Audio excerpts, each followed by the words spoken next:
Биыл облыс орталығынан еңбек үшін медаліне 6 бірдей маңдайалды құрылыс компаниясының жетекшілері ие болып отыр. Салтанатты шараға жиналғандарды Ақ Жол демократиялық партиясы Ақмола облыстық филиалының төрағасы Бақыт Смағұл құттықтап, Астананың қалыптасуына қосқан үлесіне айрықша тоқталды.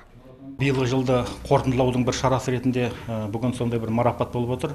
Бұл марапаттың өзіндік орны бар.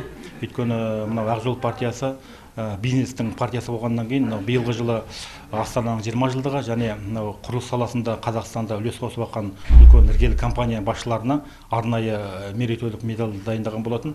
Осыны Қазақстанның біраз азаматтары алды.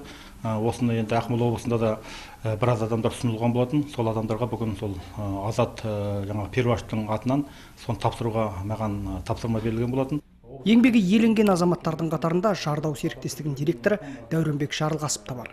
Оның басты арманы ел игілігі үшін ерен еңбек сіңіру. Жалпы халыққа мынау жол бойындағы сервис дейді ғой, жол бойындағы сол біз мынау Гелиус компаниясына мынау Шортан қаласында біздің Бурабай ауданы, Шортан енді қазір аудан орталығы ғой, Щучинск дейміз. Сол жерлердің маңайында мынау Щучинскінің нағыз жол бойында үлкен Гелиусқа үлкен автозаправка салып бердік. Ішінде комплекс СТО-сы бар, машина жуатын жер бар. Одан сол жерде тағы да айналыс жол дейді. Астана Бурабай, нағыз қазіргі военный академия болған жер, қазір кадетский корпус қой. Сол жерде бір заправка салып бердік. Бұл 14-ші, 15-ші, 16-ші жылдары. Еліміз дамып, қалаларымыз өсіп жатыр. Көз алдымызда көріп отырсыздар. 20 жыл қалай болды, 10 жыл қалай болды, қазір қалай.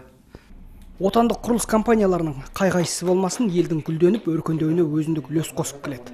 Марапат иелері сол ерен еңбек сіңірген тұлғалардың бір парасы. Ерболат Серікбай, Марат Ахметжанов, Абай Төлеген, Көкшақпарат.